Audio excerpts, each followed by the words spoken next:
أعوذ بالله من الشيطان الرجيم. بسم الله الرحمن الرحيم.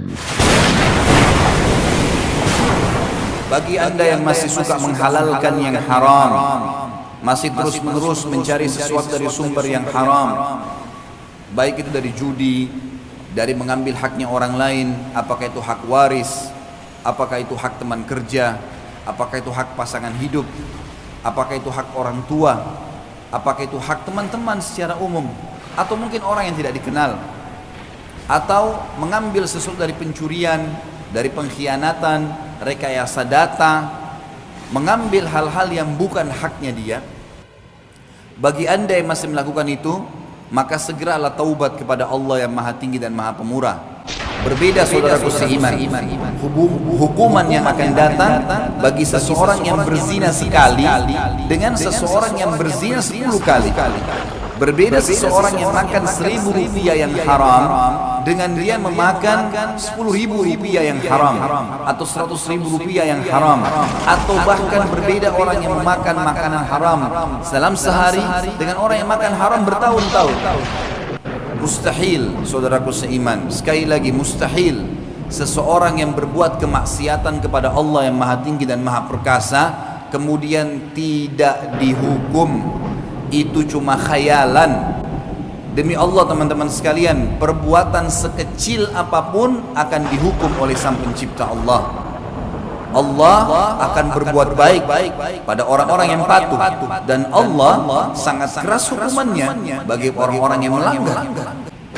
Jangan pernah berpikir kalau saya berbuat dosa, membuat rekayasa data misalnya, atau mencuri, atau menipu, atau apa saja yang akhirnya menjadi sumber pendapatan haram, tidak ada yang tahu, maka tidak akan ada hukumannya.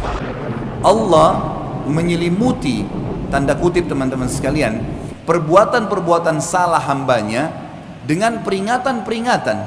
Mungkin ada pencuri, pada saat pencuri di hari pertama tidak terbongkar kedoknya, tapi Allah akan buat dia ketakutan, Allah akan buat dia menyesal, ada kekhawatiran, bahkan pada saat dia selamat dia berharap tidak mengulangi lagi sebenarnya. Tapi syaitan kadang-kadang menggoda dia untuk mengulanginya. Allah tidak menghukum secara langsung, tapi kalau dia mengulanginya, maka Allah SWT akan datangkan dan hukuman berat. Sesuai dengan sabda Nabi SAW dalam hadis Bukhari, semua anak Adam pasti berbuat salah, tapi sebaik-baik mereka adalah yang segera bertaubat. Artinya, kalau kita memakan sesuatu yang haram lalu kemudian kita segera bertaubat, maka tetap akan ada pembersihannya. Pembersihannya mungkin dengan sakit. Mungkin kita makan sepotong roti yang haram, Allah buat kita sakit seminggu, mungkin mules, buang-buang air besar, pembersihan. Bagaimana dengan orang yang makan sampai 10 tahun sesuatu yang haram? Maka jangan heran kalau orang ini seumur hidup harus mengkonsumsi obat, atau mungkin cuci darah, atau melakukan hal-hal yang berat. Kalau orang memahami ini teman-teman sekalian, kalau semua kemaksiatan kepada Sang Pencipta akan dibawa pengawasannya dan pasti dihukum, tidak akan pernah bisa lepas dari Sang Pencipta Allah.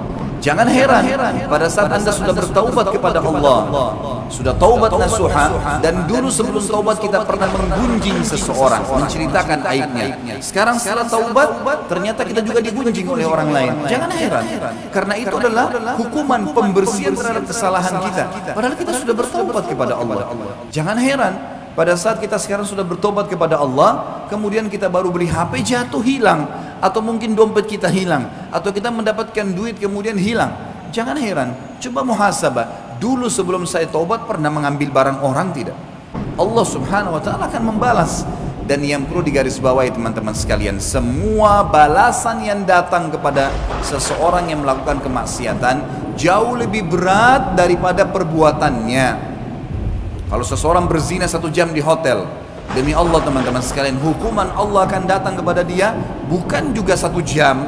Dia sakit misalnya, Allah datangkan sebulan dia sakit, sebulan 30 hari gara-gara 1 jam 60 menit dia berbuat zina, bahkan bisa 10 tahun Allah hukum. Jangan pernah menghayal, jangan anggap remeh. Dan kita menganggap Allah itu maha pengasih, tapi kita lupa kalau Allah sangat keras siksaannya. Ini kebodohan teman-teman sekalian. Harus disadari, semua perbuatan buruk, kata Nabi SAW, al jaza'u min jinsil amal.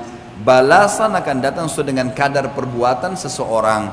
Makin bertumpuk kesalahan seseorang, makin berat hukuman yang datang. Kalau seseorang membuat data palsu, nota palsu, laporan palsu Rp1.000.000, Allah tidak akan hilangkan dari dia Rp1.000.000, tapi Allah akan hilangkan ratusan juta rupiah dari dia. Dengan Allah berikan dia penyakit yang berat, sehingga akhirnya berobat di rumah sakit dan akhirnya menjadi besar sekali. Uang yang dia keluarkan sebenarnya efek dari Rp1.000.000 tadi.